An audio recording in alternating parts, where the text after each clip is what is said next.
Life is an arduous journey in which most strive to seek meaning, yet in this quest it is easy to lose one's way. And when we lose sight of the path, some resort to other means for relief, and the cycle of temporary gratification continues until one is firmly in the grip of addiction. The motion of the day is, substance abuse should be decriminalized and declared an issue of psychological health. Is substance abuse really a matter of personal choice, or do people use them as a last resort?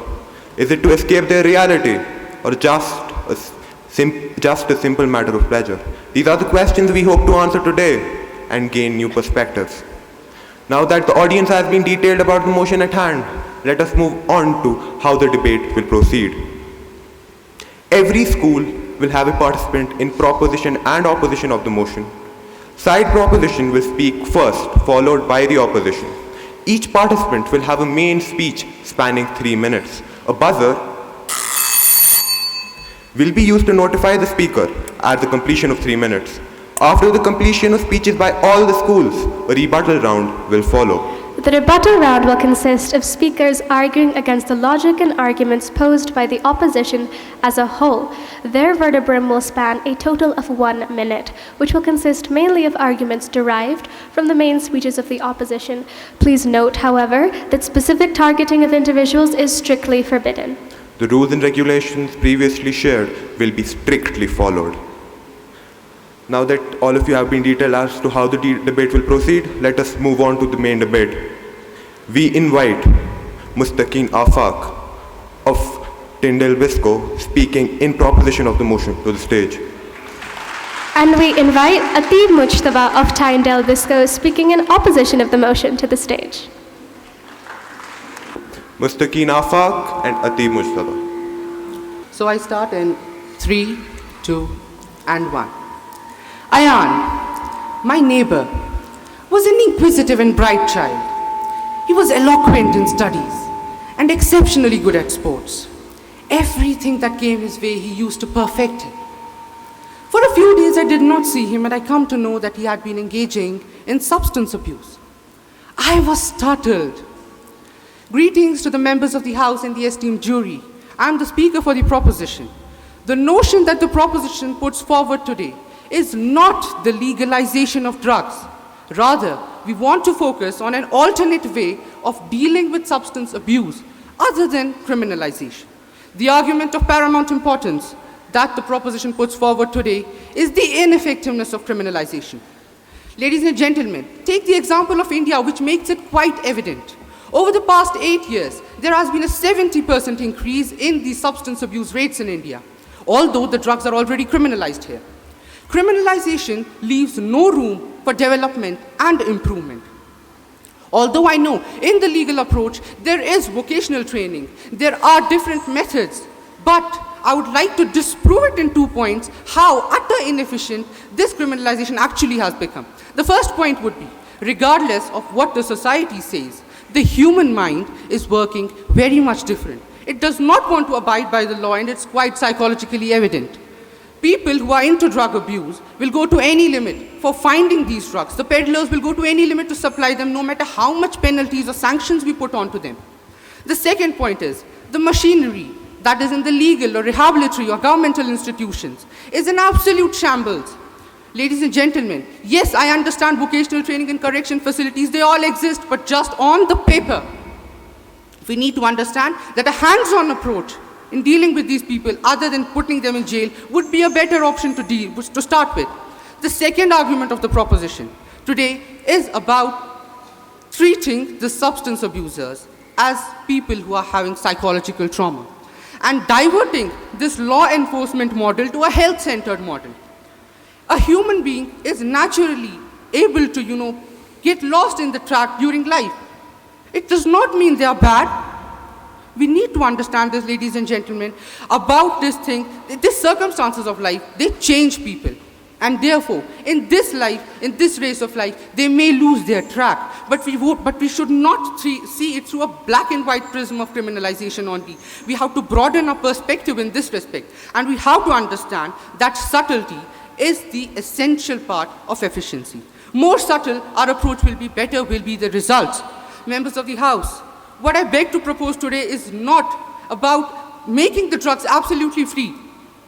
What we want to propose today is a more liberal and open-minded approach to deal with substance abuse. I rest my case with that, but I won't leave the stage without completing the story of Ayan. With the support of his family, he went on to become a successful doctor. He cleared NEET exam. We can all do that as far as our society supports us, as far as we want to do that. With that, I leave. Thank you so much.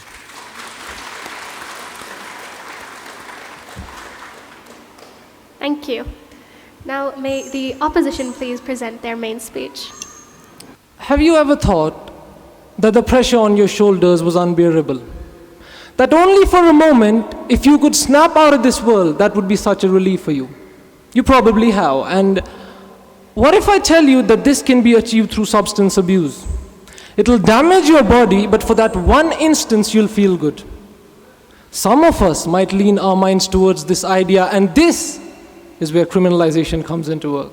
Greetings everyone, I'm Atib Mujtaba acting as the opposition here, and if the House is of the opinion that we should decriminalize drugs, well, I'm here to change your mind.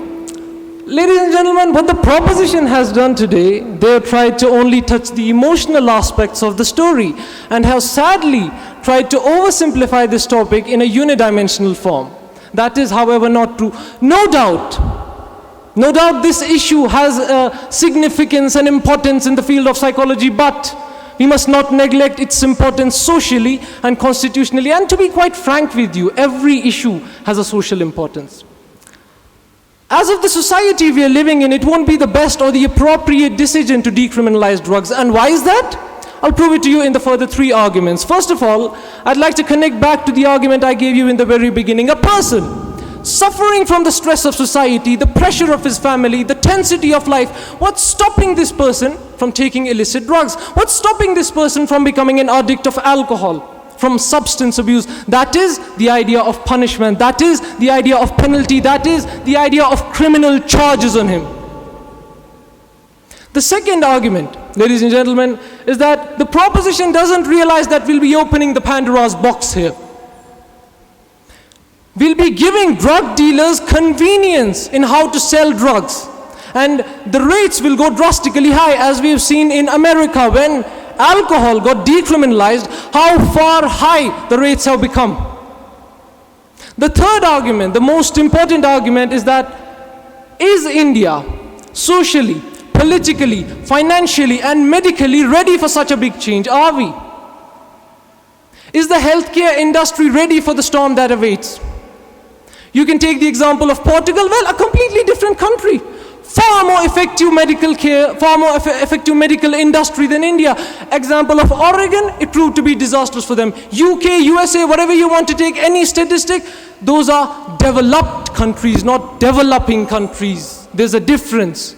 And leaving this stage, I'd like to, give you a question or thought to ponder upon. I mean, do you want to compromise or sacrifice the security of your family or your loved ones for people that are incautious and unconscious most of the time? Personally, I wouldn't. Thank you very much.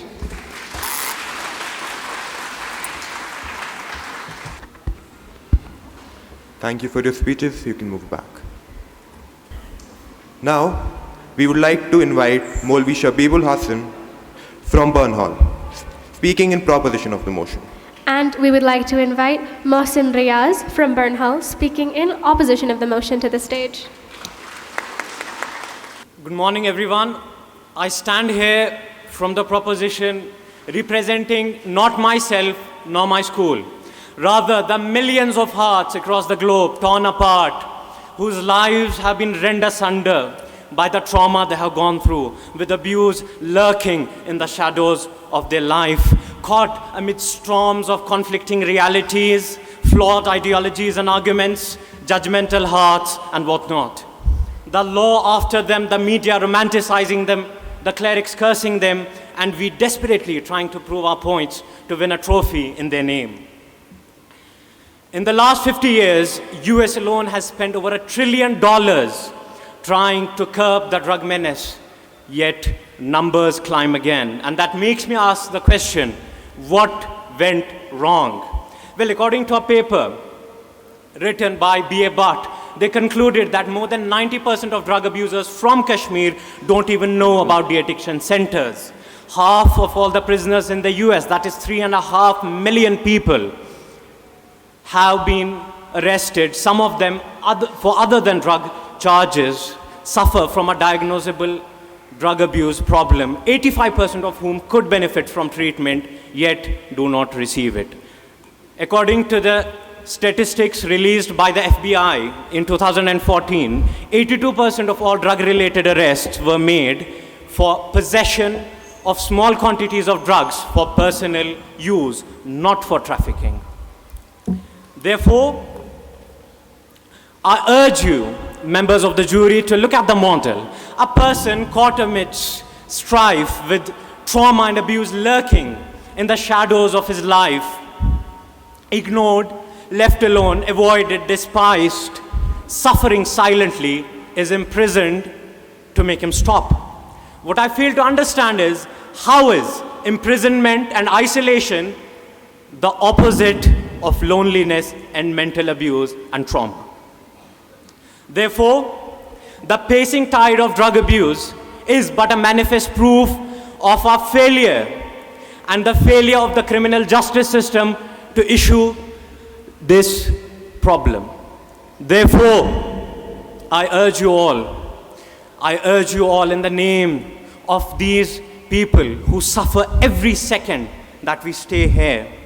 And I propose love and kindness, and for them to be made to be heard and to make them feel loud, to deal with them with kindness, respect, and to make them feel visible and a part of the society. And this stand to treat the ailing rather than imprison them and stigmatize them is shared by WHO, by the World Drug Policy. And with that, I rest my case. Thank you very much. Thank you. Now will the opposition please proceed with their speech? 16th of December 2012, a girl of age 22 was raped and murdered by a group of 4 men who were involved in substance abuse. What do we call these people? Rapists, murderers, or a group of innocent people suffering from psychological ailment? Should this act be decriminalized and considered just a mere after effect of psychological problem? This is Mohsin Riaz representing Burnhall Higher Secondary School, Srinagar, to present to you not only my case, but the case of those who are suffering the violence of post-substance abuse, those who are seeking their rights, justice. And this justice can only be delivered, can only be ensured when substance abuse is criminalized in the society. To begin with, consider a family, a father, who is involved in substance abuse, his wife and his child suffering from domestic violence. And eventually the child rises up to be a substance abuser. The cycle goes on and on. This is the scenario in countries like Mexico and Portugal, where substance abuse has already been decriminalized. What I ask you, ladies and gentlemen, consider a scenario where a person, when denied the money to consume drugs, to abuse substances, kills, murders other person. Substance abuse induces murders, rapes, sexual abuses, and these crimes are unforgivable. Out of the more than 5 million people in this country are involved in substance abuse. They seek drugs. 1/6 of these people seek medical treatment. The rest seek substances to abuse, to induce rapes and murders in the society, to induce crimes which is unacceptable. Decriminalization of substance abuse will bring ruin to the society. After a period of 2,651 days, Nirbhaya was delivered with justice. Justice for herself, her family, and every individual that resides in this society. Hardened criminals cannot be forgiven for their crimes. They are criminals, and 70% of these hardened criminals are substance abusers. Criminalization of substance abuse, ladies and gentlemen, does not take the right from a person to seek medical treatment. It gives a right to a person to seek justice in the society he lives in. With this, I rest my case. Thank you very much. Thank you for your speech. The participants can move back. Now, we'd like to invite Zainab Firdaus from Mallinson speaking in proposition of the motion. And Anusha Banha from Mallinson speaking in opposition of the motion to the stage. Greetings and salutations to the Venerable Chair, esteemed panel of judges, and my most formidable opponents. The notion before this august House reads that substance abuse should be decriminalized and be considered and declared an issue of psychological health. And I, Zainab Firdaus, stand here vehemently proposing the notion. Before the proposition moves on to the twofold constructive, allow them to harp on to certain keywords of the notion, since side opposition seems to have defined them flagrantly as per the convenience of their arguments. Members of the jury, the word substance abuse in today's notion is a pivotal term, since it catalyzes the distinction between the word use and abuse. While the word use refers to doing something with anything for a purpose, the word abuse pertains to the use of something in a harmful way. Such like, there is a distinction, one that side opposition has callously misconstrued for the second time, between the key word in today's notion, decriminalization and legalization. Legalization means that a once banned drug is made legal under law, while as decriminalization means that a once banned drug is still prohibited by law, but the legal system will no longer criminalize a person for consumption or possession. Now that that's been established, the proposition moves on to the first fold of their constructive. Members of the jury, according to the prison policy fines, by the time the proposition rests their case, 4 people will have been arrested for the consumption and possession of drugs, and out of these 4 people, 1 will be arrested again within this year. Members of the jury, the prison is in a business and it doesn't want the same customers to surge up again and again, and there is only one way to put an end to the increasing rates of that, and that starts by helping them, by giving them treatment, which is what decriminalization is essentially about.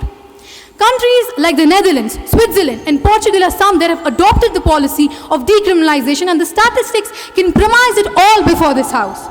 In Portugal, for example, an upshot of decriminalization led to a 60% decrease in the arrests made for possession and consumption of drugs, and a simultaneous 60% increase in the people joining drug treatment facilities.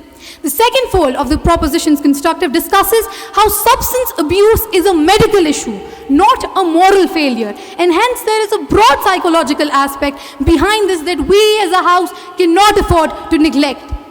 Members of the House, the policy of decriminalization is rational and fiscally sound because it essentially encompasses around prioritizing public health safety instead of punishment and incarceration. Members of the jury, 4 people have been arrested throughout the course of this speech, and out of those 4 people, 2 will have already developed psychological disorders corollary to the substance abuse, and our response to that as a House should not be putting criminal penalties on them. People do not lose their rights if they're victims of substance abuse. They have the same rights as all of us do. To health, to life, to non-discrimination, to freedom from arbitrary arrest and detention, and to freedom from torturous punishments. And with that, the proposition rests their case, but not their stance. Thank you. 20 minutes over. Thank you. Now will the opposition please present their speech? Greetings to the Honorable Panel of Judges, magnanimous members of the House, and honorable opponents. I, the Speaker of the Opposition, Anusha Banka, representing the Mallinson Girls' School, stand here ardently and fervently against the proposed motion. Substance abuse should be decriminalized and declared an issue of psychological health. The opposition begins by reaffirming the term substance, psychoactive, mind-destructing sedatives. The other term abuse refers to the improper use of substances, especially regularly or repeatedly, having ruinous consequences. Decriminalization refers to removing all legal sanctions on substance-related activities, including trade and consumption, as is supported by the side proposition sitting here today. An adverse repercussion of substance-related activities is that it increases drug injection users suffering from hepatitis B, HIV, and hepatitis C, all of which are incurable. According to WHO, 1.5 million people have been diagnosed with HIV in the year 2020. The reason pertaining to this menace varies from country to country and region to region. However, according to the American Rehabilitation Center, the reason for substance abuse in the United States is peer pressure, whereas in India it is unemployment. Though, however different the reason might be, the common factor that dominates everywhere is its easy availability. Considering the belief of the proposition, unemployment should be declared an issue of psychological health. According to WHO, 11.8 million people lost their lives due to substance abuse in the year 2021. Venerable panel of judges, that is 11.8 million lives lost and more, as it does not only affect the individual abusing the substance, but their entire family, friends, and the social fabric at large. 11.8 million lives, no different than ours. Moreover, a documentary made by Al Jazeera in the year 2021 signifying the abuse of substances in Punjab highlighted its easy availability when former addicts said that they received their supply from 7-year-olds. Regardful members of the House, how heinous is that? Even 7-year-olds are not protected from this scourge. Despite of all of this, the formidable proposition continues to argue on an unsubstantiated basis that substances should be decriminalized and further made more available to the people. The proposition is incognizant of the devastating repercussions of this inconsiderate and callous action. A major example of such an action is the Oregon decriminalization in the year 2021. According to the Oregon decriminalization, there has been a 70% increase in substance abuse, and that too within 6 months. There have been 90 homicides in Portland. That is because when substance abusers exhaust their resources, they turn to crime for money. And it is an endless, vicious cycle. With that, the opposition has justified its stance with lucidity and highlighted the incognizance of the proposition. The opposition rests its case, but not its stance. Thank you. Thank you. You may return to your seat. Now, we would like to invite Zahra Shabir speaking in the proposition of the motion from International DPS. And we would like to invite Muhammad Ali from International DPS speaking in opposition of the motion to the stage. Once we talk about the substance abuse, we mainly refer to its physical barriers and its physical consequences. But what we don't talk about is actually how it impacts the social and the psychological health of an individual. So I am Zahra Shabir of Class 10 from International Delhi Public School, and standing in front of you and delivering and standing in favor of the motion that is, should drugs be decriminalized and declared an issue of psychological health. So definitely it's a psychological issue which needs to be put into view. Why? Because what we don't talk about is how it actually impacts the life of the person. And in that particular point, we see that there are different types of drugs. We have heroin, we have cocaine. These drugs actually slow down the central nervous system of the body, and these actually mimic the neurons which are present in the brain. So let's just talk. I'm not going to take an example from United Nations. Okay, this was a nation that, these are the drug cases which are in spike. No, let's just talk about our own UT, Jammu and Kashmir. Let's just talk about Kashmir division. 70,000 people alone are from Kashmir division who are into this drug system. And not even that, let's just talk about the Jammu division. 4.5% of the population are into drug abuse. And also, if I was to say no to criminalize this drug system, then 70,000 people are criminals in the eyes of the law. Let's just talk about the Indian Constitution. We have Article 47, under which the Constitution clearly states that these people are actually the patients in the eyes of the law, and there needs to be the proper set of the particular rehabs. And what we do as a Kashmiri society, let's just be honest here, we see that the person is a drug abuser. Okay, you are not part of the society. You need to stand there. No, I have my child. I cannot, make him sit there. He is actually the patient. He or she is actually the patients who need a proper medicinal procedure to go through.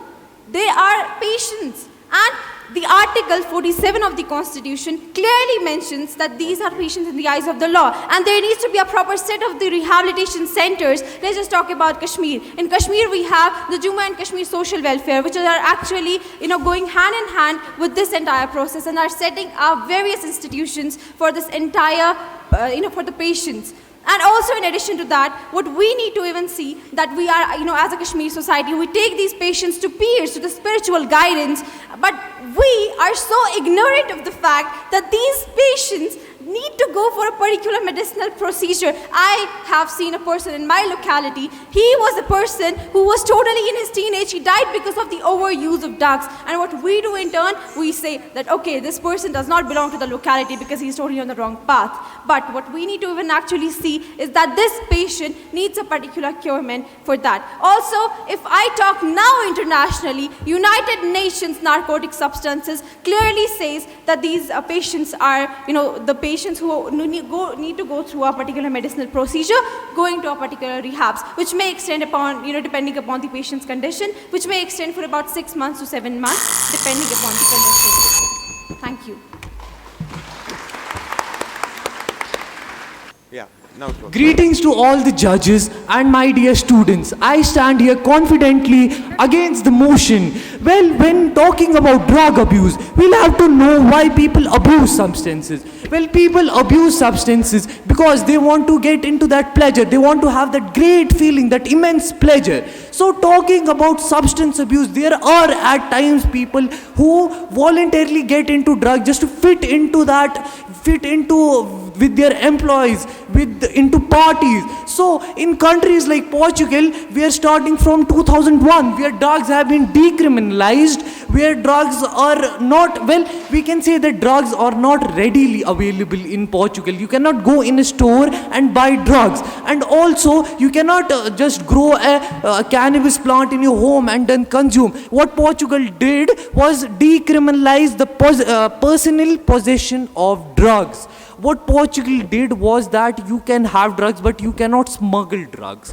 Well, people who smuggle drugs, who know the consequences of those, who know that they are killing people, that they are putting the lives of people in danger, they still do it. So letting them free, letting them go without harm isn't at all a solution. And Kashmir alone has 70,000 drug addicts. And getting them into rehabilitation centers all isn't at all a solution. And also, if we look at it, when a teenager gets into a party, there are many these drug peddlers who sell them at a very cheap cost. In Germany, you can get crystal meth in a party for a very cheap price, and then you can have it. And in Portugal, you can in Portugal. Calm down. Take a deep breath. At least you were talking. While I was at your age, I used to stammer. So I had a huge stage fear. Right? At least you were talking in front of everyone. Please claps for him. Yeah. Go on. Done? Are you done? Yeah. Thank you. Now, we would like to invite, we have Basira Chisti speaking in proposition. And Yazam Nabi speaking in opposition of the motion. Hit me hard with all the stones you find around you. Cage me in a locked room so that my isolation gets on my nerves and evokes the evil giant in me.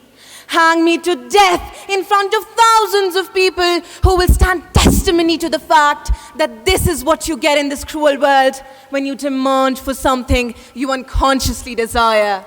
The unjust world will declare you as a criminal when your only fault would be that your involuntary human tendency will unfortunately make you bow in front of a grave addiction. Warm greetings, everyone. Today I, Basira Mohsin, firmly stand in favor of the motion. We all today are witnessing the birth of one of the most horrible human psychological issues ever witnessed or even imagined by mankind, that has shaken the very core of human existence and is plaguing the lives of millions, even as I talk. And it undoubtedly is the increase in substance abuse all over the world. Now, just take a moment and think about all the laws dealing with it and the various methods by which we approach this issue. Do you really believe that these are doing enough to stop young people from falling into this trap? Well, let me put forth some statistics which clearly advocate my point. Let's start from our country, India. In 2019, the NCRB released a report on accidental deaths and suicides. According to the said source, suicides due to substance abuse had more than doubled in the last 10 years. Now, if we go by the rules of one of the greatest constitutions of the world, these abusers apparently need to be jailed because they are doing things which are obviously against the very laws of the nation. But what is the fundamental point of criminalizing them at the first place when it's nothing but a mere mental problem? Secondly, the world's elite institutions use the tools that criminalize the entire series of behaviors, where we use repression and punishment rather than prevention, treatment, and service. Also, ladies and gentlemen, and the esteemed members of the jury, substance abuse cannot completely be considered as a criminal offense because maximum times, more than half of them, just imagine, more than half of them suffer from some kind of mental illness. So what should be done? Acceptance. We need to accept them, respect them, and show some selflessness so that these abusers consider the condition as a curable illness, just like any other reversible diseases such as diabetes, so that they can fight for themselves, fight for their lives.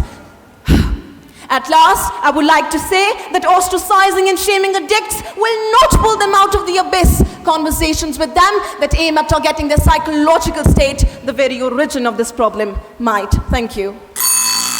Rahat was just 9 when her mother strangled her to death.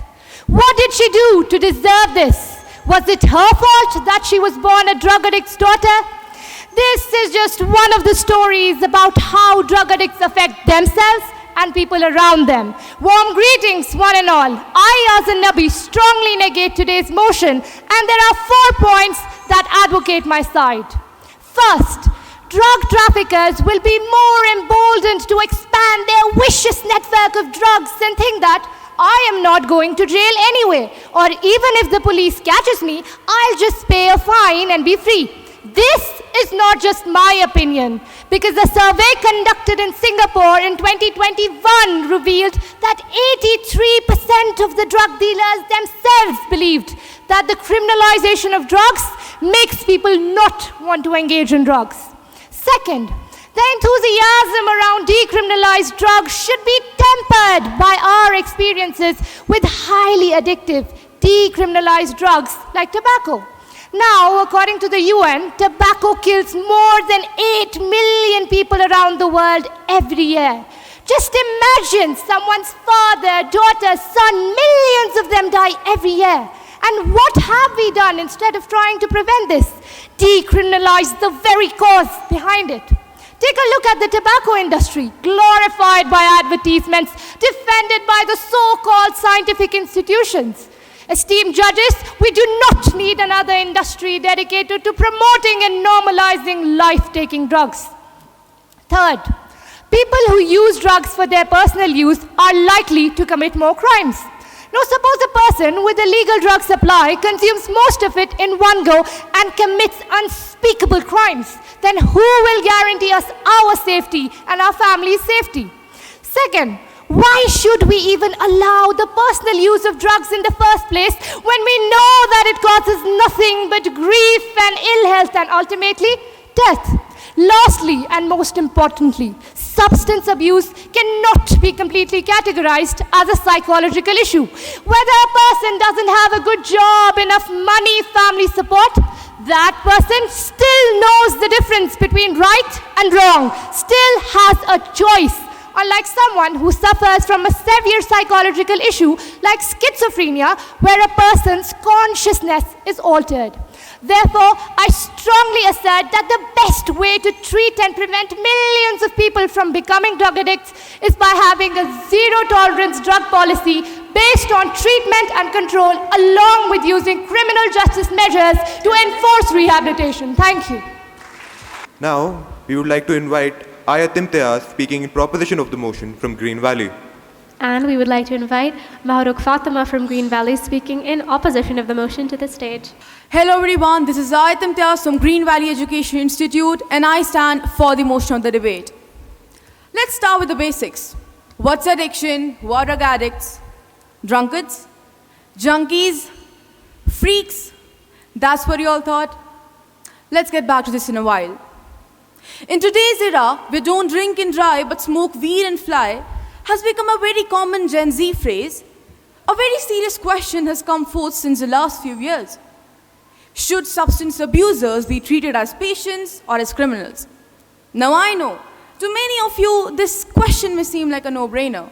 Like obviously, drug addicts should be treated as patients and not as criminals. But unfortunately, a major portion of the population still view drug addicts as criminals who have somehow broken the law and need to be thrown into prisons. Those statistics show that 95% of drug addicts that enter into prison come back the other way around, still addicted to drugs. I mean, don't get me wrong. Some of them do come back sober because they are forced to, but they get back to using them as soon as they get out. Okay, let's be logical. If you are sending a drug addict into prison, there he gets to interact with other hardened criminals. So if at first you only had a drug addict, now you have a drug addict who is a hardened criminal as well. So instead of reforming him, congratulations, you have just turned him into a very good trafficker. Research shows that 85% of prison population was incarcerated for drug use. I mean, they must have already been feeling like a prisoner in their own minds, and now you're putting them into jail just to reaffirm the negative mental state. The simple fact that should be clear by looking at the mountains of evidence and data is that only treatment works. It may not work 100%, but look, we've been punishing these drug addicts for the last 40 years now. And to be honest, it has just worsened the situation. These people, these addicts, they have lives. Some of them are mothers, some of them are fathers, and even kids. Like, let's be real for a second. Imprisoning them is just ruining their lives and tearing the families apart. And this is the number one reason why a rehab is 100 times better than a jail. Like, for God's sake, they are sick people who need to get better, not bad people who need to be punished. So if we know what to do, why aren't we actually doing it? Part of the reason, I think, is the failure to understand how addiction works.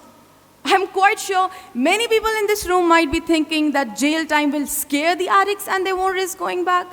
Well, sorry to burst your bubble, it's not that simple. Addiction is a chronic brain illness that changes your brain and behavior, and trust me, a prison does not help you with that. Coming back to my question, what's addiction? It's a sign, a signal, a symptom of distress. It's a plight that begs to be understood. Thank you so much. Thank you. You may return to your seats. World over, more than 12 million people die due to substance abuse every year. This alone surpasses the number of deaths caused by cancer and COVID altogether. Good morning, everybody. I'm Maharuk Fatma, stand here in opposition of the motion. So why should drug abuse not be decriminalized? Well, in India, the DPS Act of 1985 makes the possession, consumption, and sale of any narcotic drug illegal. And despite the act, the drug abuse is still rampant. So decriminalizing it will be almost as equal as telling the abusers that now they have an authorized access to these drugs. And after facing such a long war with COVID, we cannot afford to have another medical calamity of drug abuse. And we cannot overburden the healthcare workers when COVID isn't even completely over yet. In Kashmir only, the drug abuse has increased by not just 10 or 20%, but by 1,500% over the past 3 years only. And we have only one authorized mental health care institute, which possibly cannot facilitate so many addicts. Most of the drug abusers believe that drugs help them escape reality and act as band-aids to their psychological issues. But one must remember that band-aids cannot fix bullet holes. The bullet needs to be taken out for you to heal. And drug abuse is the highway to the psychological issues, because first, you take a shot, then the shot takes a shot, and ultimately, the shot takes you. Not just takes you, but it consumes you. The drug abusers are caught and lost for life in the labyrinth of this abuse. And the drug abuse has increased to such an extent that now the government has resorted to public participation in order to generate awareness campaigns. The fact that we are debating it is also a sign of how alarming the situation is. Under the influence of drugs, these addicts end up committing various crimes like violence, murders, theft, harassments, molestations, and whatnot. They're not only risking their own lives, but also the lives of those around them. Why should someone else have to face the consequences of their actions, of their addiction? So, in order to prevent people from landing in jails, hospitals, and rehabs, we must cure the menace of drug abuse by criminalizing and penalizing it. Because prevention is always better than cure. And we have to remember that to enable is to kill. So are we going to enable the easy accessibility to drugs and kill not only people, but dreams, hope, and love and compassion as well? Or are we going to be the heroes in the making? The choice is yours. Thank you. Thank you. Now, from Kendra Vidyalaya, we invite Malhar Pandita speaking in the proposition.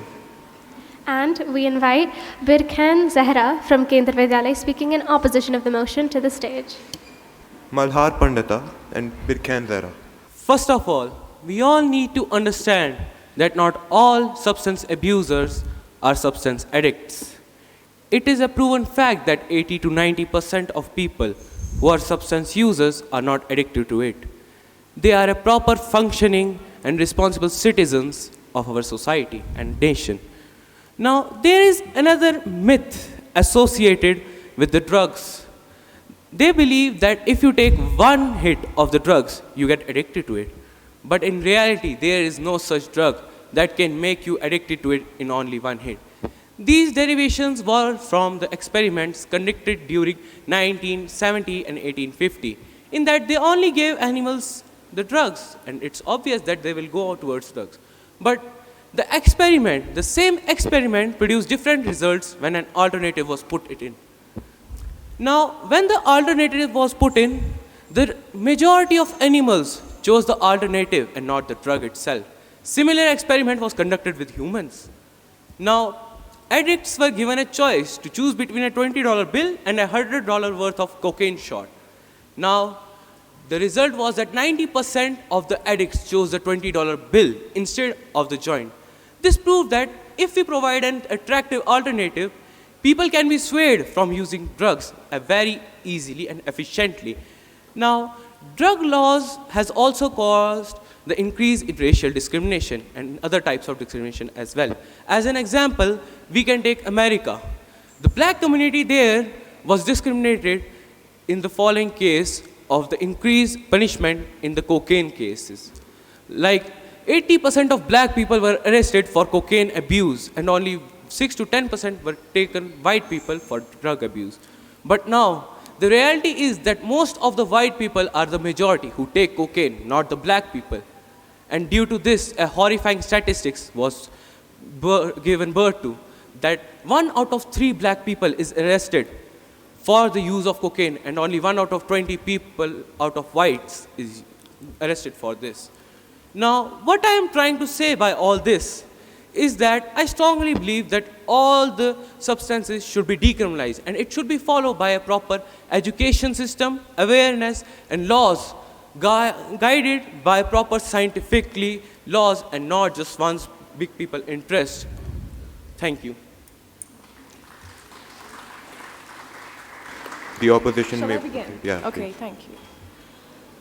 Drug addiction cannot be cured if the fear of not doing drugs is greater than the willpower to overcome drugs. Good morning to one and all present here.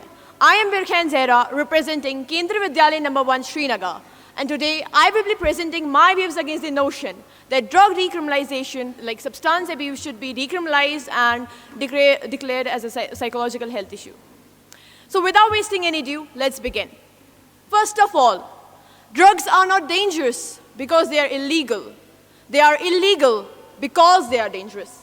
And surely that's the reason behind the criminalization of drugs. Now, drug cases are rising and we all know it. But the problem is, some people believe this to be an unfortunate outcome of criminalization. They think all criminalization did was to target, stigmatize, and discriminate people who do drugs, which is not true.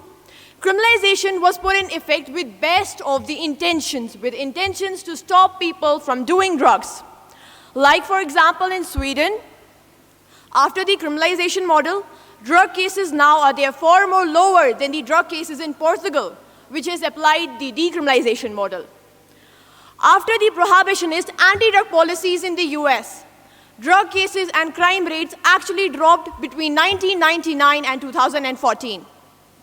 But in the last couple of years, since the support of decriminalization has increased, and prosecutors are openly in the support of decriminalization, and guess what? In the past couple of years, homicides and assault rates have started to go up again.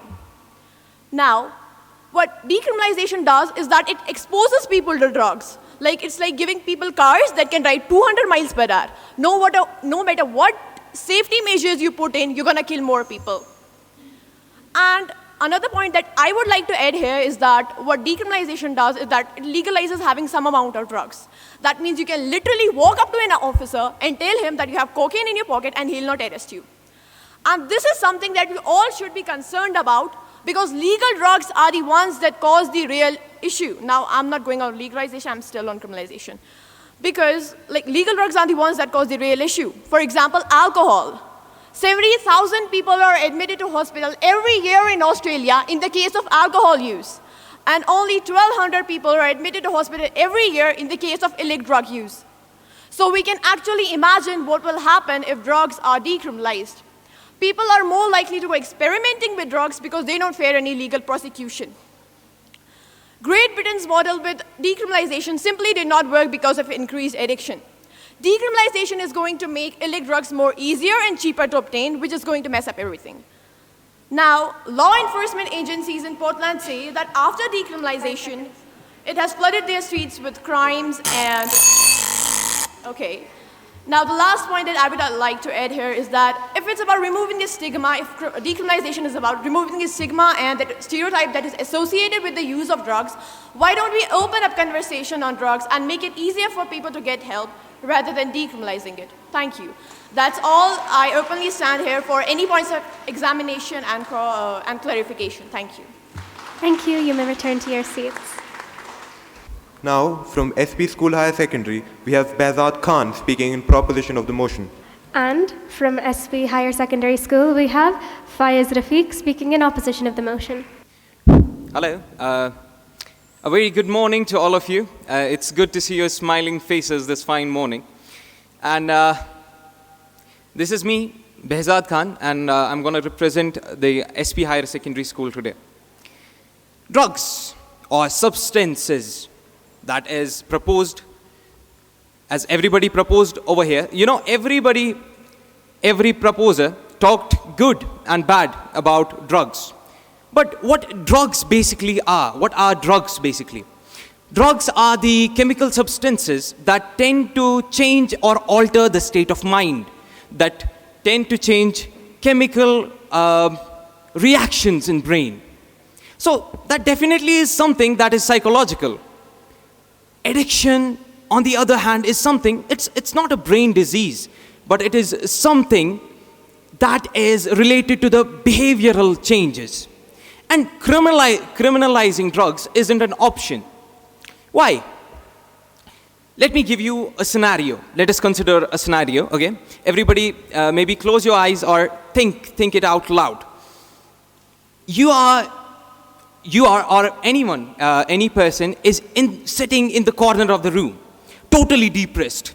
And you may have you don't have financial support, you don't have economic support, or you are bullied in school and you have nothing to do. Or maybe there's a girl that you liked and things didn't go the way. And at that particular point of time, somebody comes to you and gives you a pill or an injection and says, let me show you the world. Now you are totally depressed. Maybe you're praying. I'm not a religious person, but maybe you're praying to God and saying, please help me with this.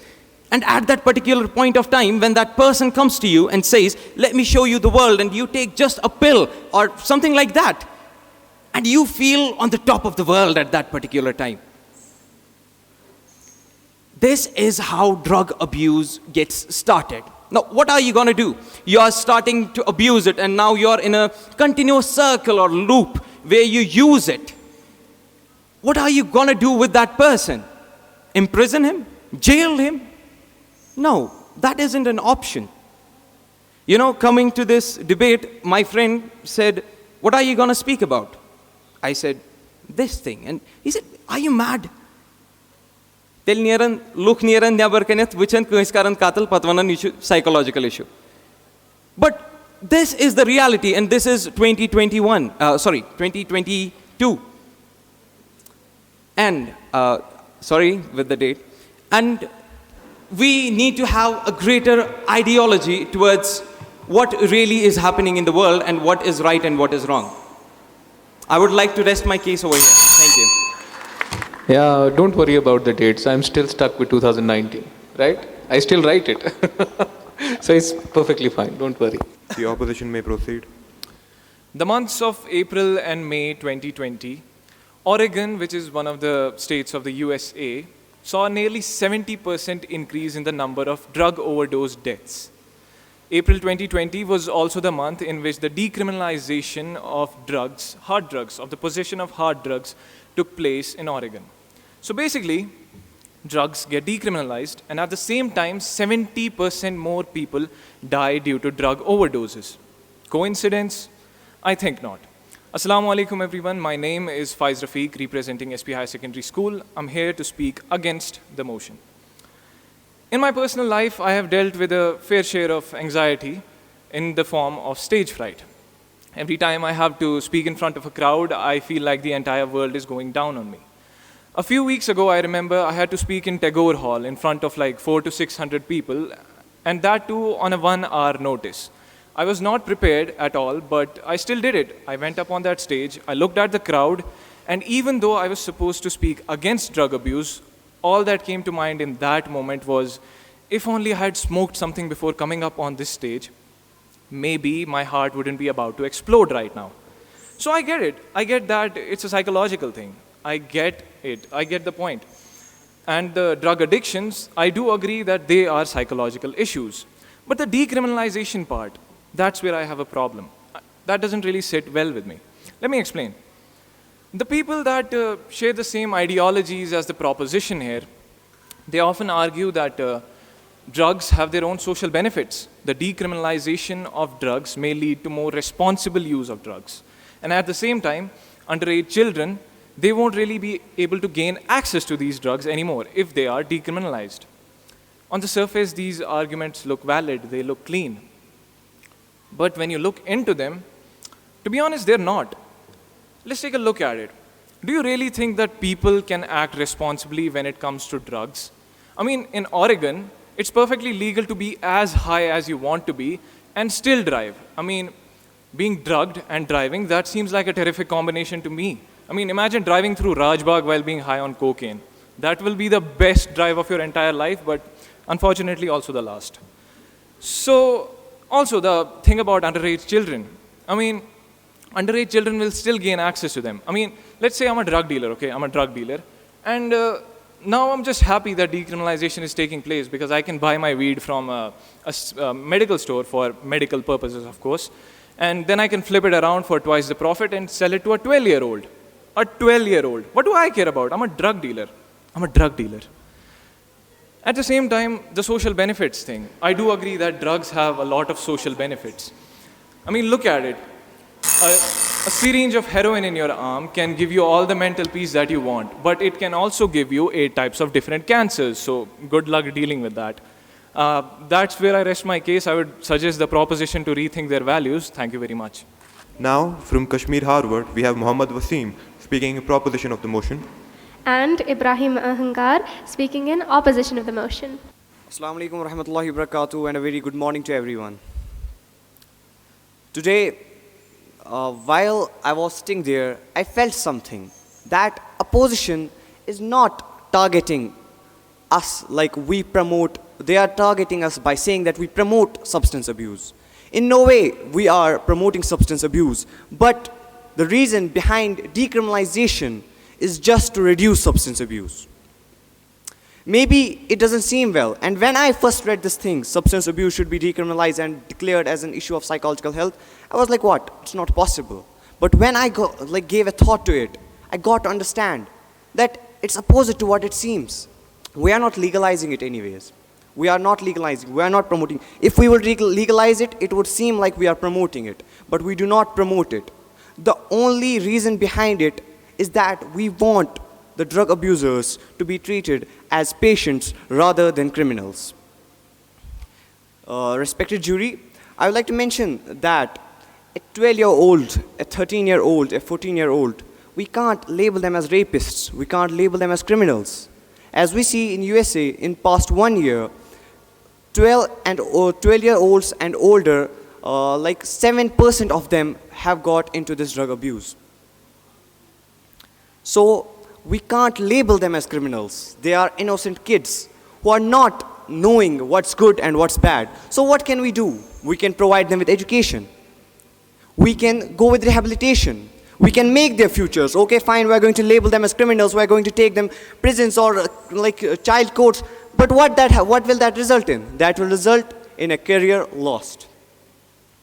Respected jury, I would like to mention the fact that criminalization has done no help.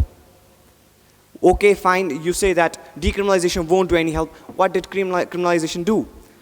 We have examples of Portugal, we have examples of Netherlands, we have examples of Switzerland. And why not give a try in India? The money we get by excessive taxes on tobacco and smoking, we can get that from drugs also. We can excessively tax the drugs. At least we will be able to we will have a surveillance of how much drugs is being intaked.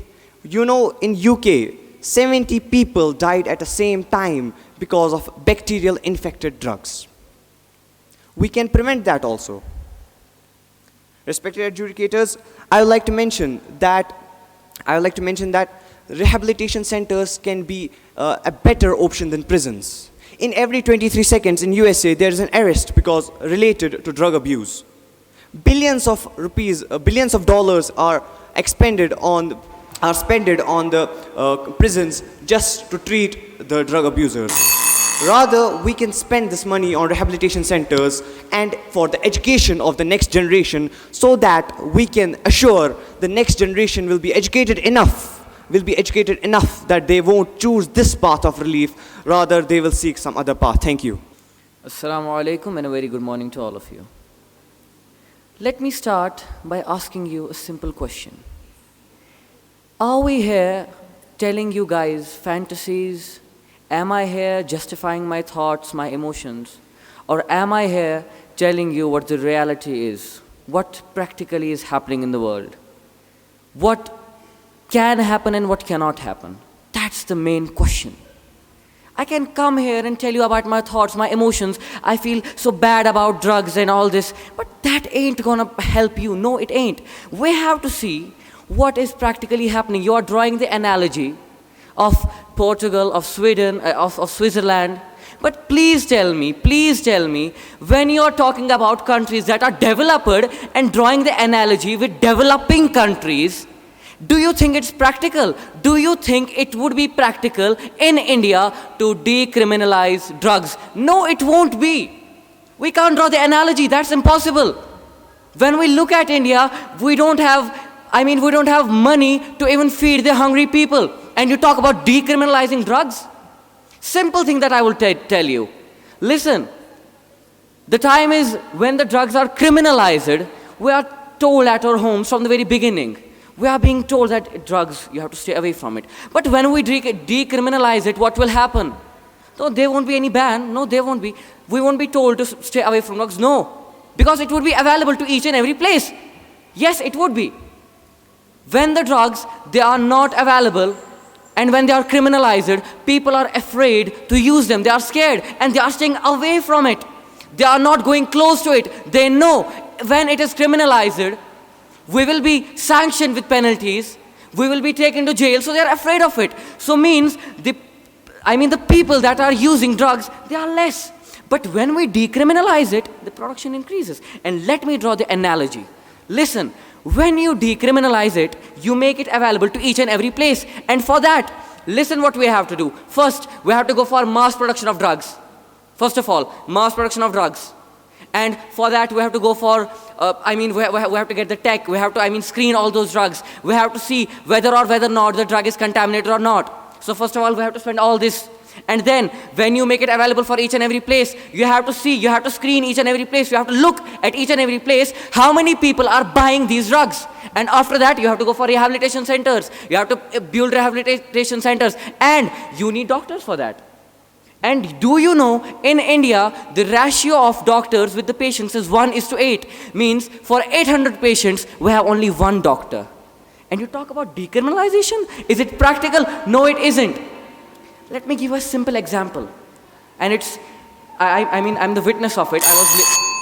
So I'll end it, although I couldn't complete my example. So I'll end it by saying that decriminalizing the drugs, it ain't practical.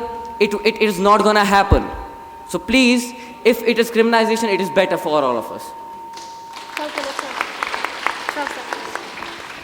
Thank you. You may return to your time has ended. We understand that. You can go ahead with the example. You can quote that.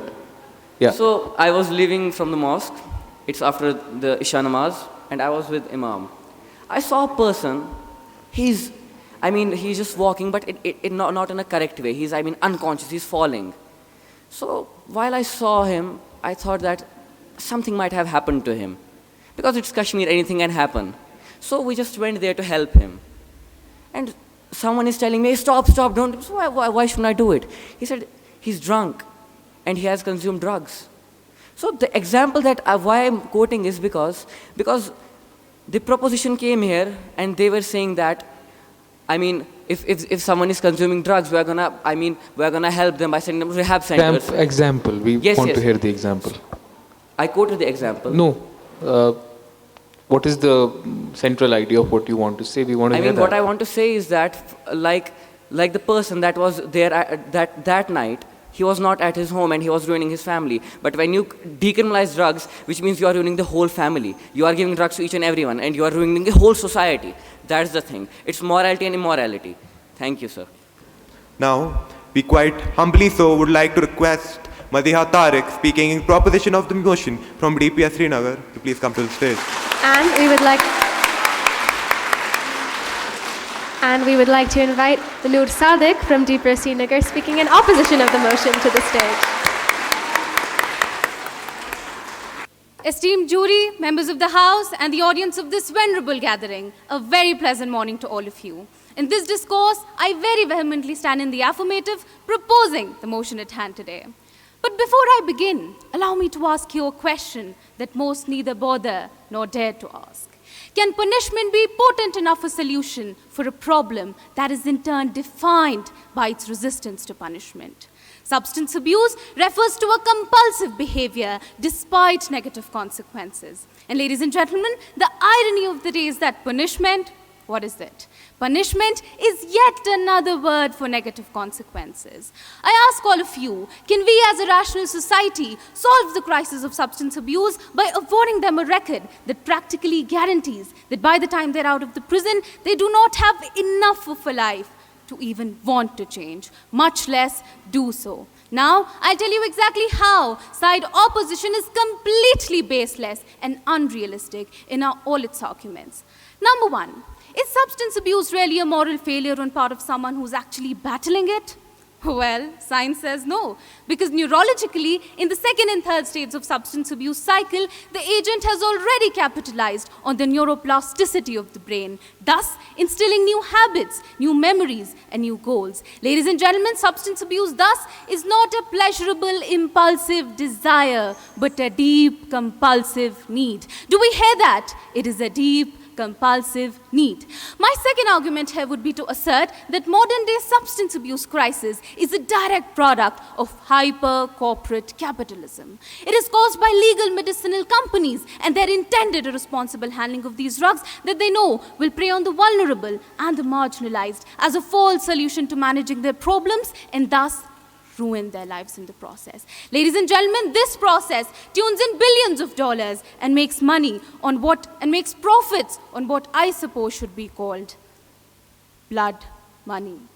Furthermore, now that we've understood why it is a psychological issue and why certainly not a criminal one, let us also understand and discuss the genesis of the very idea of criminalization of substance abuse, which is rooted deep in a monumental project against the underprivileged, the minorities, and the poor, right from the 1960s crack epidemic in America. It was seen as affecting only the poor, the marginalized, and the minorities, and thus regarded as a major character flaw. And I quote Richard Nixon saying, "This is not our problem.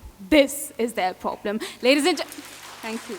Ladies and gentlemen, that is exactly why I say that what my fellows on the other side of the table are arguing today would equate glorification. Glorification of colonialism, of injustice, of cruelty, of privilege, and most of all, of lawlessness. I thus reiterate that substances they are problems, indeed they are, but they are after all only symptoms of much bigger reasons that all of us together, including you and I, leave unseen, unheard, and unnoticed. With that, I rest my case, but not my stance. Thank you very much. To flourish, eradicate the cause. We are drowned in drugs because we nourish the cause. Let's get straight to the point, ladies and gentlemen. Substances are not only confined to the usage of hard drugs, but refers to any substance that is created to alter reality. Decriminalization refers to the action or process of ceasing to treat something as illegal or as a criminal offense. A pleasant morning to the esteemed judges and the audience. It is a fact that modern society considers itself to be very woke, concerned about the environment most of all. So let's start by stating that drugs are bad for the environment. The rebuttal round will be commencing. Now, we would like to invite Mustaqeen Afaq, speaking in proposition of the motion from Tyndall Biscoe, to present his rebuttal. And we invite Atib Mujtaba of Biscoe to speak in opposition of the motion to the stage. Members of the House, I put to you two arguments that the opponents today made, and I would like to deconstruct them right here in front of you. The first one was a grave misconception and generalization of facts. You are saying again and again that substance abusers are criminals, substance abusers can do crime and all of this. But can't we understand, if we don't intervene, if we don't understand this thing right now, when are we going to deal with this topic? When are we going to address this issue? The second thing that the opposition put forward today was about this thing, when our country is going to be ready. Is India ready?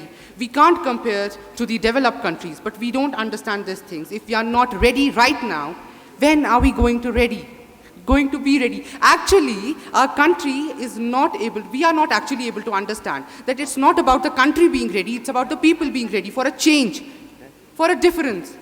That's what the proposition is standing for. And that's what we propose today. Thank you. So, we have heard the proposition, the emotional drama they brought here, all those feelings, the statistics from Norway or whatever. You're comparing countries, as I said already, developed countries compared to developing countries. That's not a fair choice. And to be honest with you, it's not practical. What you're saying, it may be theoretically good, but it doesn't hold a candle to the practical implications here. The underqualifying, overconfident, ultra-crepidarian challenges the proposition has brought today are dismissed. Why? Because we live in a country like India. You have to be practical here. The doctor-to-patient ratio in India is 1:800. How many of the people are going to get the effective treatment? How many of the people are going to get personal treatment? The rehabilitation centers. The relapse rates of rehabilitation centers are 85%. Means that 85% of the people go to rehabilitations, complete their treatment, and still there's no effect at all. The proposition can answer that in the further speeches. Thank you. Now, we would like to invite from Bernal, Maulvi Shabibul Hassan, speaking in proposition of the motion. And Mohsin Riyaz from Bernal, speaking in opposition of the motion to the stage to present their rebuttal.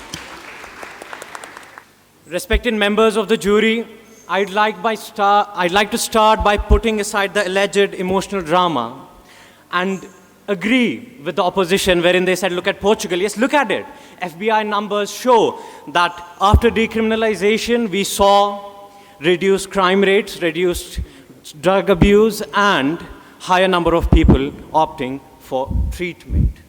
resorting to self-report measures which are highly unreliable, the opposition turned a blind eye to what they called and referred as the so-called public health associations and organizations, including WHO, American Public Health Association, and the International Commission on Drug Policy.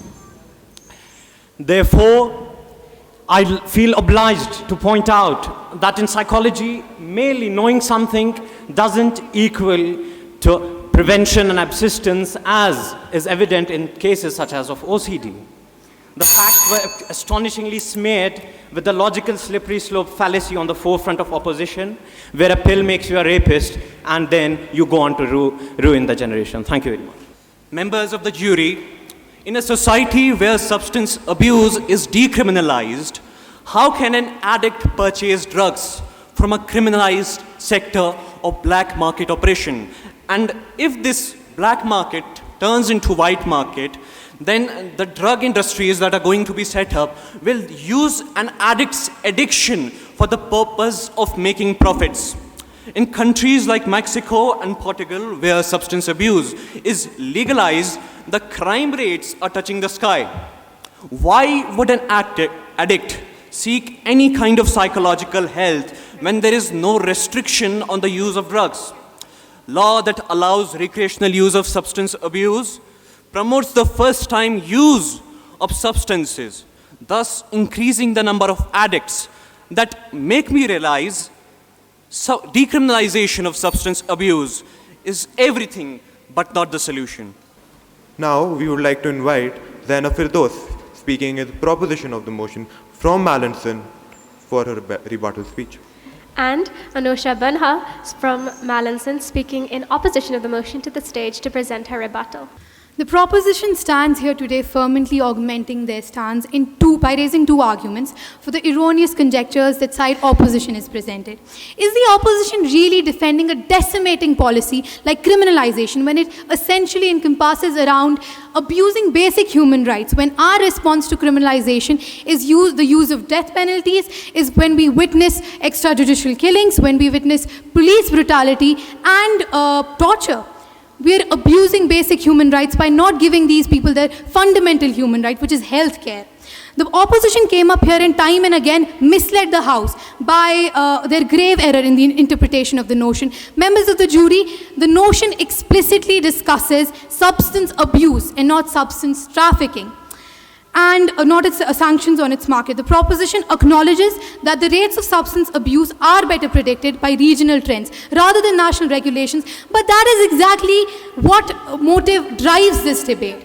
We're looking at studies that show there are evidence that countries with highest rates of substance-related deaths are those countries which have a more punitive approach to substance abuse. And after all of this, after all of these circumstances, how can the opposition unheedingly ignore the critical need of decriminalization? Thank you. The opposition of the Mallinson Girls' School stands here fervently to amplify their stance. The proposition of the Tyndale Biscoe School mentioned in their speech that there has been a 70% increase in substance abuse in India since the past many decades. The proposition is disregarding the fact that Oregon decriminalization has increased 70% substance abuse within 6 months. The proposition of Green Valley used the term drugs interchangeably with the term substance when it is absolutely different. The proposition of the school DPS stated that legal companies are responsible for substance abuse while legal countries do not produce heroin, which is the most abused substance. Moreover, the proposition of Kendra Vidyalaya stated that we should excessively tax drugs. And what they intend to say is that we should excessively tax drugs at the stake of the lives of millions of people. With that, the opposition would only like to highlight the incognizance of the proposition and how they're misleading this venerable house. Thank you so much. We would like to remind the participants once again that specific targeting is forbidden. Now, we would like to invite Zahra Shabir, speaking in proposition of the motion from International DPS. And Muhammad Ali, speaking in opposition of the motion from International DPS, to the stage to present their rebuttal. Ladies and gentlemen, it's astonishing how the opposition are actually accusing us for actually legalizing the drugs. But we in turn are standing here declaring as an issue of psychological health, and the person or the drug abuser needs a particular medicinal procedure and the person needs to go for a particular rehab. Also, in addition to that, if I was to hear that the people here just mentioned that these are the people, they are criminals, but at the very same point of time, talk about Kashmir division alone, we have 70,000 people, then do these needs to be put in bars? You have to think about that. Definitely not. So I stand firm in the belief that it's the psychological issue of health and it's not something which needs to be criminalized. And we, the proposition, are here, we who are actually not legalizing it, but actually are here standing in front of you saying that it's an issue of mental health which needs not to be criminalized, definitely. Thank you. Now, for the participants' convenience, we would like to reiterate the fact that direct targeting is strictly forbidden. I'd like to contradict the statement made by the opposition. I'd like to say that putting 70,000 people who are addicted to drugs in Kashmir, how is it logical that you could provide every one of them psychological rehabilitation? And also we can see the example of Oregon, a state in USA where the drugs had been decriminalized. It went very wrong. And the decriminalization of drugs doesn't focus on stopping people from taking drugs rather than dying from the overdosage of drugs. We can see the Canadian policy where there are places, like I'd like to mention, there is Vancouver East, where there are places you can take drugs, but you can take drugs on a certain amount. You can take those drugs at a certain amount so you don't die of overdosage.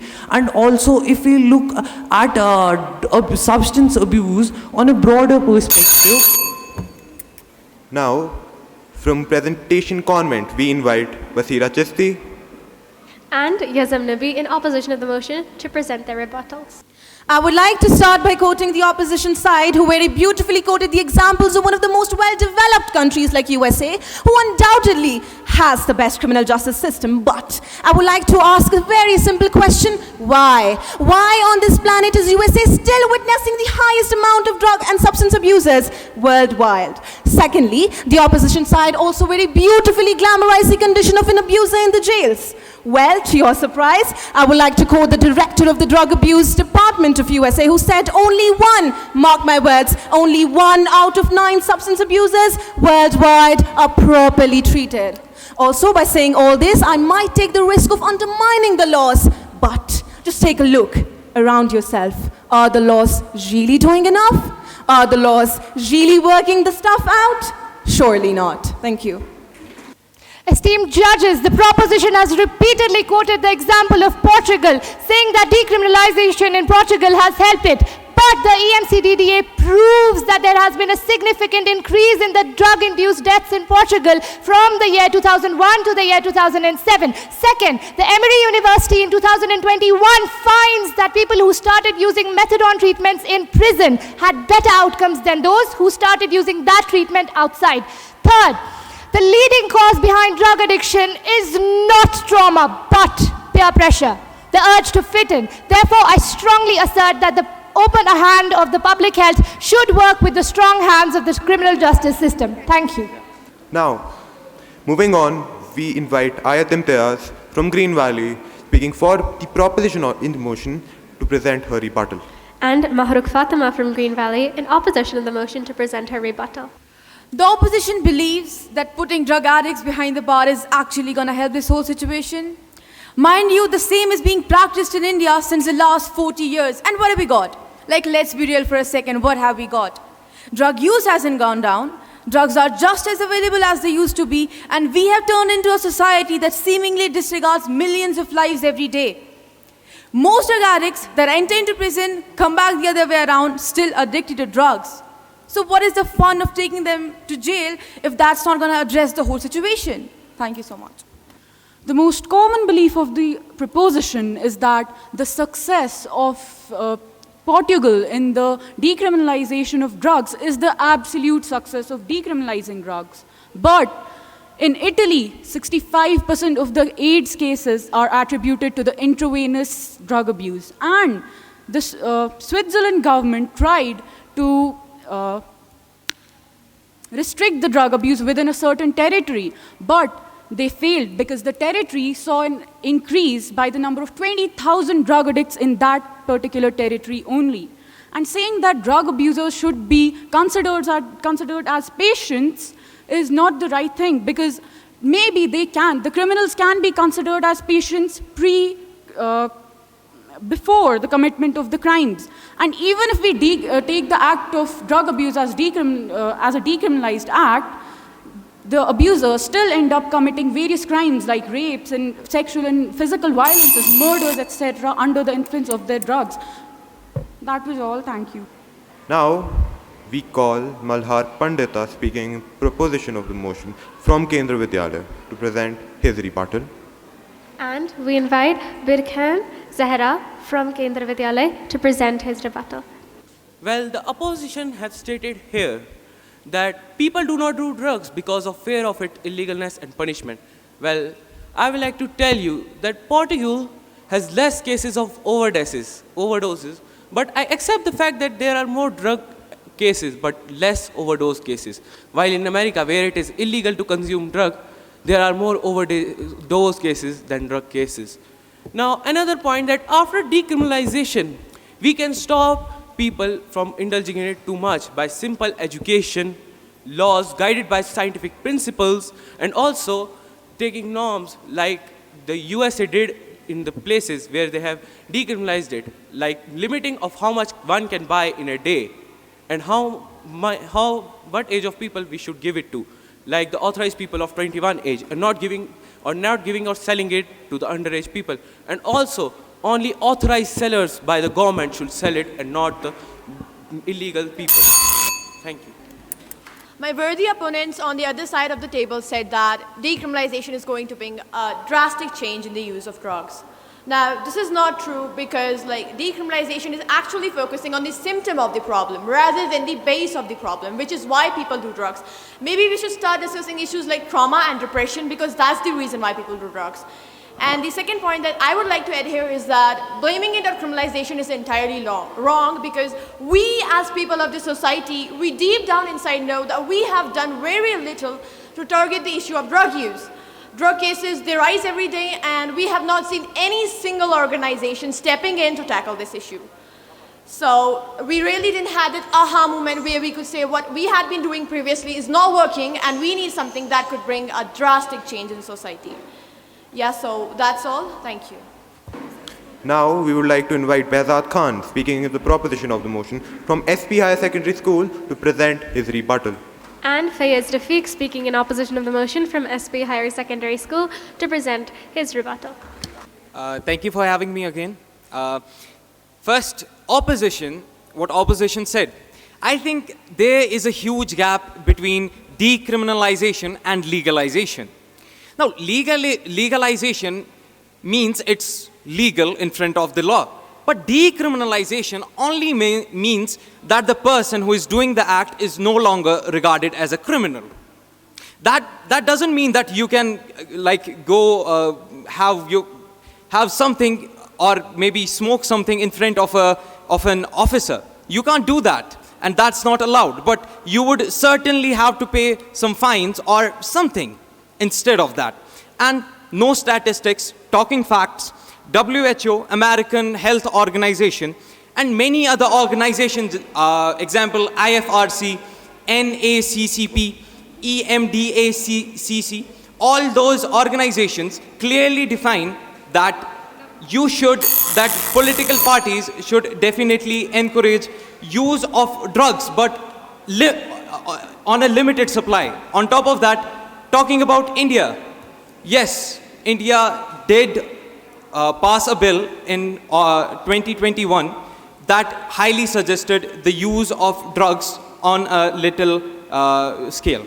Thank you.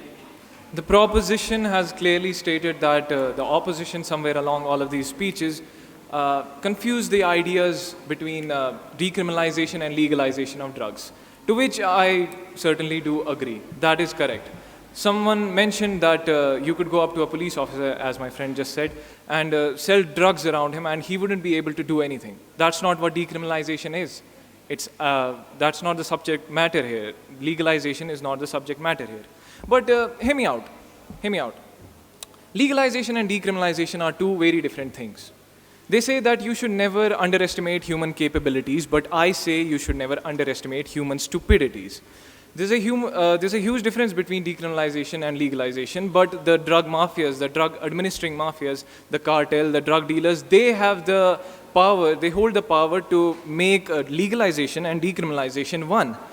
And that can go very, very, very wrong. And Murphy's Law, you might have heard of it, it clearly states that if something can go wrong, it certainly will go wrong. Thank you. Now, from Kashmir, Harvard, we have Mohammad Wasim speaking in proposition of the motion, who is invited to present his rebuttal. And Ibrahim Ahangar speaking in opposition of the motion to present his rebuttal. The only thing common between opposition and the people who are putting forth the motion was that all believe drug abuse is as harmful as anything.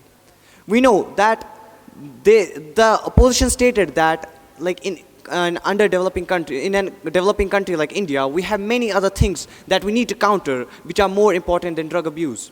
But as a matter of fact, drug abuse results in the most deaths among the preventable diseases. Drug abuse is not any fantasy, is not a desire, but a disease. Substance use disorder is recognized by NIHM. They clearly say that drug abuse is resulted due to anxiety, depression, and other mental disorders. So we should treat it as a mental disorder and result in rehabilitation rather than just criminalizing it. They say that the abusers, they are a burden for society. But what if one of those abusers, if rehabilitated well, if he is treated as a patient, maybe he will be one of the reasons that this developing country might be a developed country in near future. Drug abuse is an obstacle in the development of India, and we should not deny it. Rather, we should try to counter it, and it will be a stepping stone in the development of India.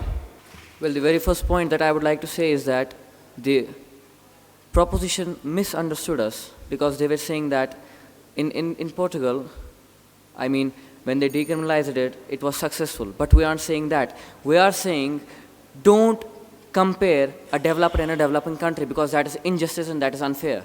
And the second thing, that from the proposition side, a statement was quoted that when you arrest someone for substance abuse, it is ruining their family. But please tell me, when you are decriminalizing it and making it available to all, it is not only ruining a family, it is ruining the society. It is bringing immorality in your society, and that's the thing. And the third thing that I would like to say, availability is the mother of use. When you are making this available to each and everyone, people would go and they would start, using it on a different scale. You won't even notice about that. You can't even control it after that. Because when it is criminalized, you are saying that when it is criminalized, we can't control it. But what about when you decriminalize it, when you make it available for everyone? Can you control it? No, you can. So let's talk about the thing that is practical, that is reality, and that can happen. Let's not talk about fantasies. Thank you for listening to me. Assalamu alaikum. Now we would like to quite humbly so invite Madhiya Tariq, speaking in proposition of the motion from DPS Srinagar, to present a rebuttal. And Noor Sadiq from DPS Srinagar to the stage, speaking in opposition to present her rebuttal. Esteemed jury and ladies and gentlemen of the House, it is but obvious that side opposition has employed all sort of inhumane value judgments, cherry-picked irrelevant examples like that of sexual abuse, and presented to us as a whole a set of pathetic arguments. Must I inform my worthy arguments, ladies and gentlemen, that while we are very, very grateful to them for enlightening us with all their dramatic gestures and flawed arguments, the matter of the fact is that most of the points that they talked about do not even fall under the purview view of this discussion today. The opposition also did not deign and in fact failed to mention the flip side of the prompt, and in that did not address or answer why or why not a substance abuse should be declared an issue of psychological health. And this shows the weakness in their arguments and their apparent ignorance. The side opposition must also know that there is a difference between a superficial correlation and a cause and effect relationship. Esteemed jury and ladies and gentlemen of the House, that is exactly how the cookie crumbles and the argument falls flat on our face. Thank you very much. The opposition pretends to sympathize with abusers, while at the same time they refer to them as junkies, as hardcore criminals, and as freaks. I want to focus on that first yes, that one instance when we give in. It starts when a very mentally stable individual says yes to that choice of substance misuse. So please tell me, how is it not a conscious choice? How is it not a choice that we make which causes damage to us and everybody else who loves us? This choice, this whole cycle of misuse, of abuse, does not make any sense to me, and it should not make any sense to you. The veracity of the opposition's argument is completely baseless. All of our erudite friends here claim that users are wired differently, while as they have no proof to prove the same. I would like to say that a person who makes that choice to damage themselves, harm themselves, is not a person who we can say is a hardcore criminal or who we can't say is a freak. So, to conclude, I want to criminalize that choice, make everyone accountable for that first step, for that one moment that we are forced to make that decision. Substance abuse is just not acceptable to me, and it should not be to you either. Thank you. Now, while our esteemed judges tally the score, we request Radio DPS to hold an interactive session with the audience and the participants. Am I speaking against the motion or for the motion? Huzaif, thank you so much. Thank you so much for being here, and बहुत शुक्रिया आप सबका.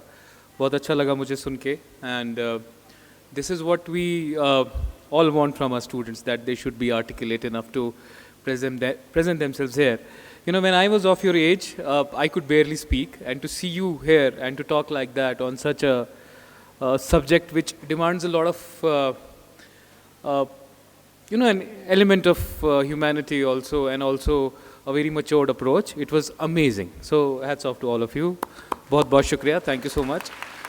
There are few observations, of course. I would definitely, since I am from the talking part of it, I would tell my fellow students who are sitting here, I think I am still a student because we all learn all our life. So that's why I said fellow students. So मैं ये बोलना चाहता हूँ आप सबको कि हमें जो रेडियो में बात सिखाई जाती है वो ये है कि आप जितना कम बोलें उतना बेहतर है, राइट? और सबसे इम्पॉर्टेंट चीज़ हम ये सीखते हैं जब भी हम कोई बात बोलते हैं कि हमें क्या नहीं बोलना है. So these are the important factors which you need to consider whenever you are talking about anything. Put your words across in the minimum points and take care of the fact that what you don't have to say. Topics like these make us very emotional, and we want to say a lot because these things are very close to us also. And once we talk about drug addiction, we see that happening around us. And everyone who is sitting here must know that family mein, second family mein, ya koi na koi aisa rishtedar banda who might be involved into it.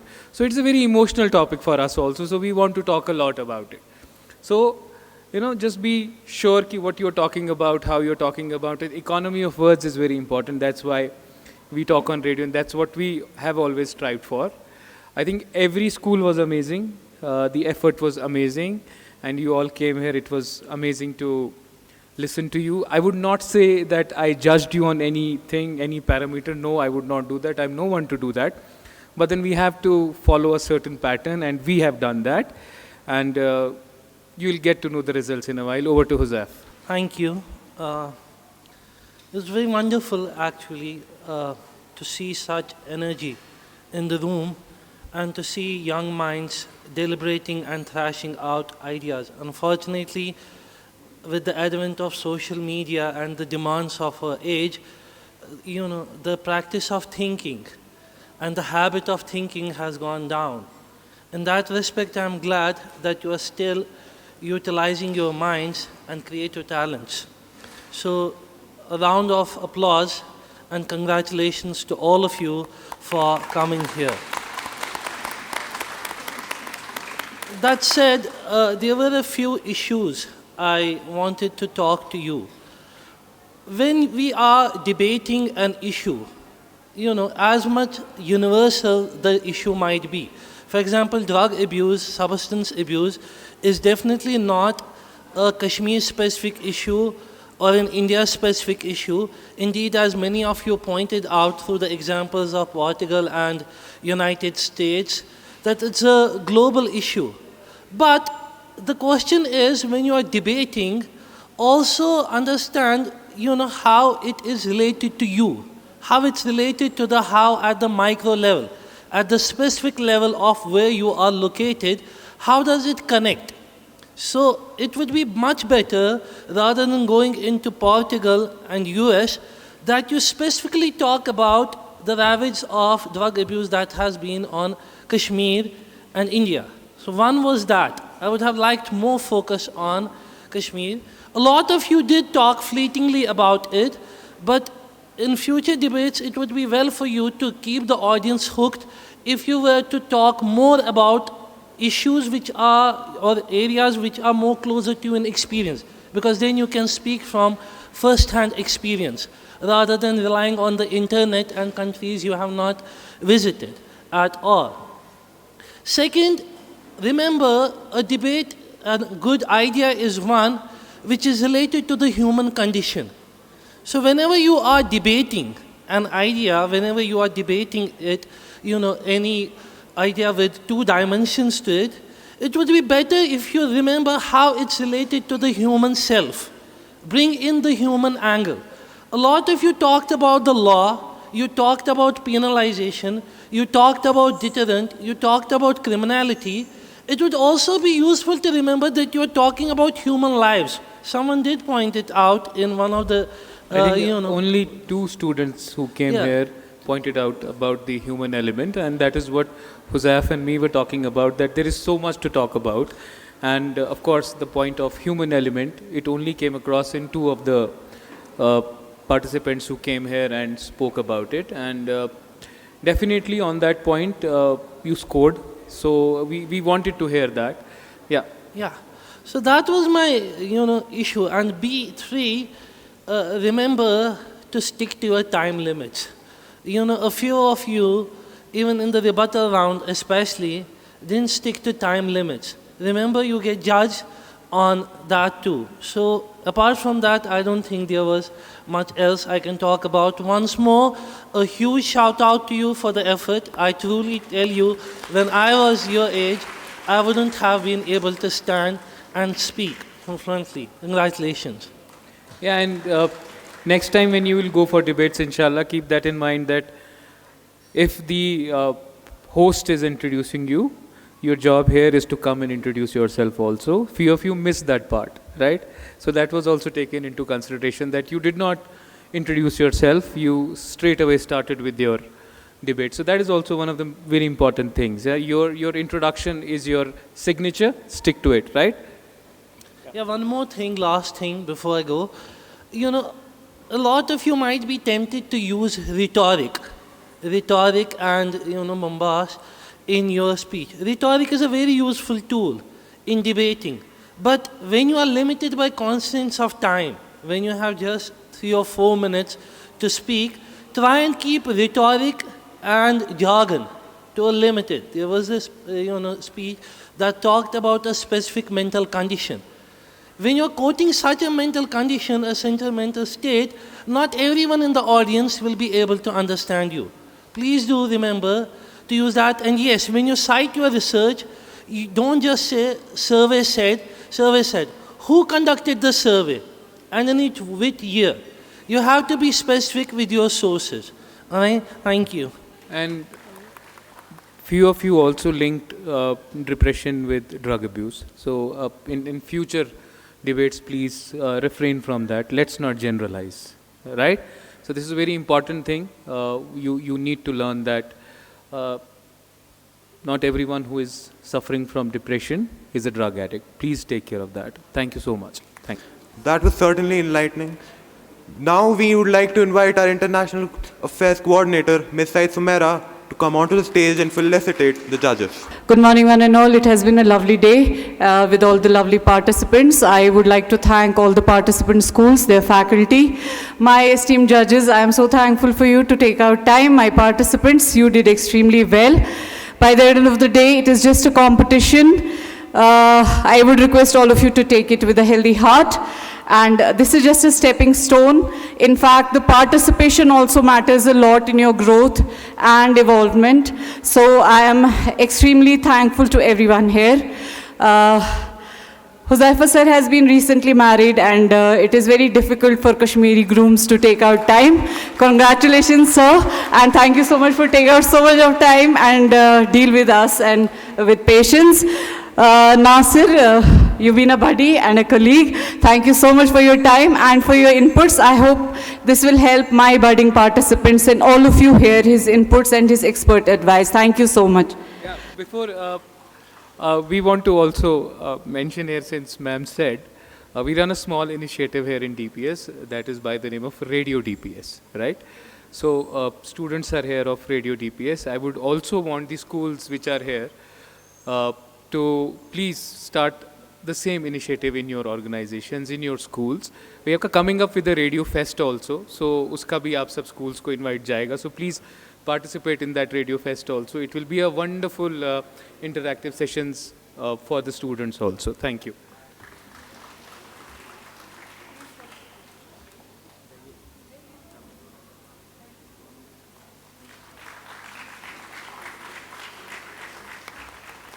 The Radio DPS organization will be holding an interaction with some. Second of all, the escort teachers are invited to this open stage to share any instances related to the motion at hand. Myself from reciting a poem of my own, because this is a beautiful podium, and I hope that DPS students, all other students will like it, and I want Mr. R.J. Nasir sir, please appreciate it if you like it. Thank you. So I'm Irfan Ali. Okay. So I'm Irfan Ali from Delhi Bisco and Mallinson School. Here I'm going to recite one of my poems. Just I saw it in my gallery. The name of the poem is Two Pearls, and this definitely will change your mood. Two pearls resting on the brim of my eye, busy in some questions like how, when and why. Suddenly one pearl came out of the lock. I'm talking about two pearls, means eye drops, okay? Two pearls resting on the brim of my eye, busy in some questions like how, when and why. Suddenly one pearl came out of the lock. Both were sad and in a deep shock. Though distant, but love didn't fade. Though distant, but love didn't fade. Truly for each other they were made. All joys and worries they kept sharing. In the attire of love both were caring. Strong and enough, but bond was short. Origin was same from the core of hot. Qualities from heaven were imbibed by them. One was a ruby and the other was billu gem. With their happiness in heart they got shrink. Out of the sight was now the drop of brink. Their death was the sign of the separating season. Their death was the sign of the separating season. Both were alive for the determined reason. Where will I meet them again, O God? Give me some signs of your godly nod. I will behold them under the lashes of my eye. Again, I want to listen there. How, when, and why. Thanks a lot.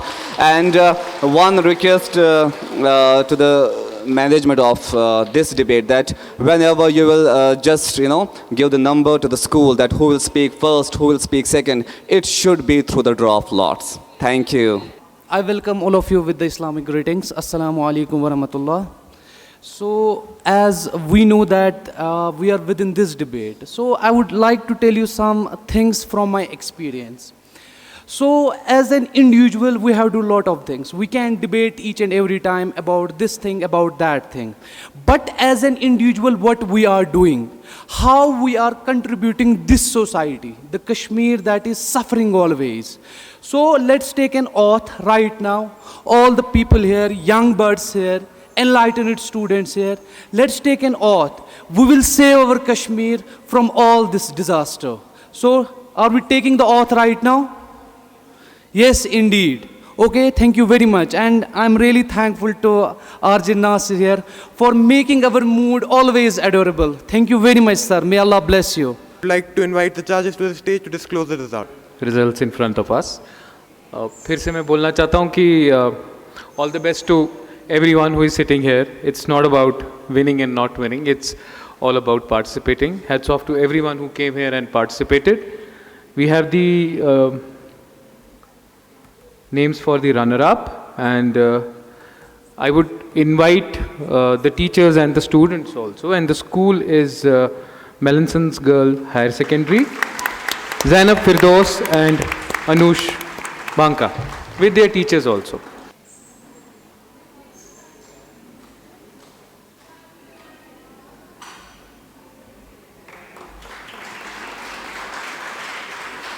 So this one was very difficult, and Huzaif and me were discussing it.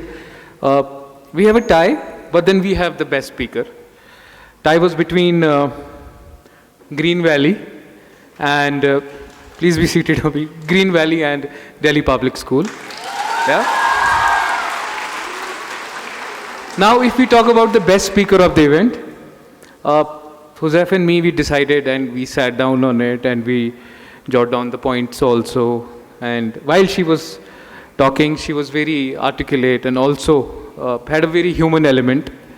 Ayat, congratulations. You are the best speaker of the event today. Ayat Imtiaz, Green Valley. And I request the teachers of Green Valley to accompany her.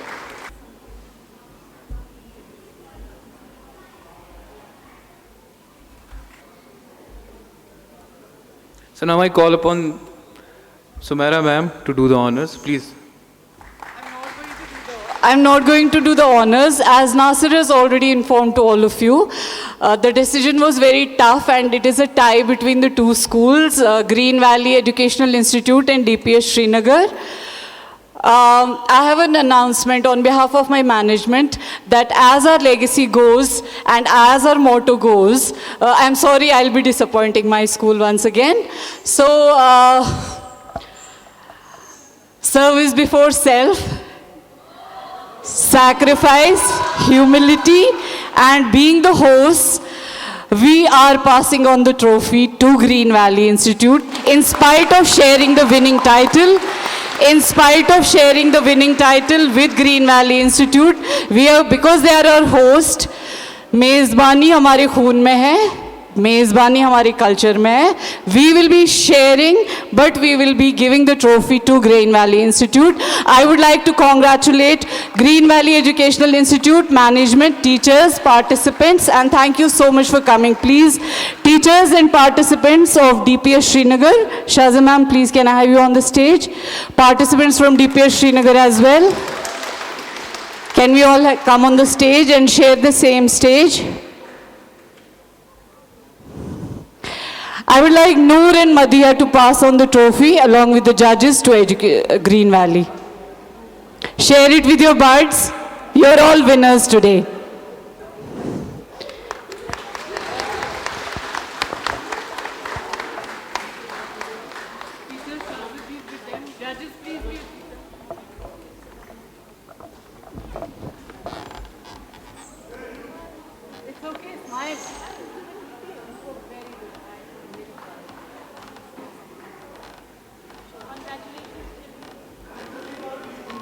Judges, please felicitate our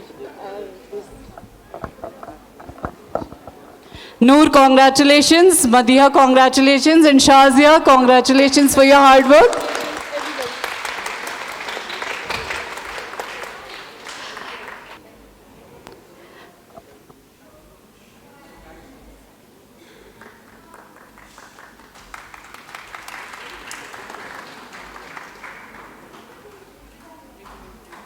Ladies and gentlemen, Today, these fiery debaters, with their skills and arguments, have made us all feel ecstatic and enlightened. Good afternoon to one and all present here. I, Khalid Khurshid, on the behalf of Debate Club and Delhi Public School Srinagar, present heartiest congratulations to the winning team, that is Green Valley Institution, and the tying team, that is Delhi Public School Srinagar, and the best being, that being Miss Ayat Imtiaz, for such a brilliant display of eloquence and clarity, aptness and confidence. Now we would like to express our immense gratitude to the judges, Mr. Huzaifa Pandit and Mr. Nasir Ali Khan, who sacrificed a part of their precious time to be here with us today. I request Ms. Syed Sumaira to present the judges with the token of gratitude from the school in view of the same. Thank you, sirs. Thank you all for your enthusiastic and riveting participation in this annual inter-school debate competition. We thank all the participants and their escorting teachers for investing their valuable hours with us and making this event a one not to be forgotten. It is essential to mention that nothing would have been possible without Ms. Shah Zafida burning the midnight oil for this debate, and Ms. Syed Sumaira, our international coordinator, who worked day and night for this event to materialize. It's paramount to thank our worthy principal, Ms. Shafaq Afshan, who is integral to this event. Please give a big round of applause for all of them firstly. We at the Debate Club offer our humble gratitude to all the supporting staff who with their strenuous efforts made this event possible, and the Student Council who worked hand in hand, shoulder to shoulder during this event. We appreciate the ardent audience we had today and their patient listening. In the end, none of this would have been possible without my fellow Debate Club members and the members of the logistics who worked in a diligent and industrious fashion to make this event even possible, and now with utmost humility, a success. Please give a thundering round of applause to all the people who made this event possible, who made the annual inter-school debate competition possible. It's a sincere hope that our next meeting does not lie too far away in the future. Until then, thank you all and goodbye.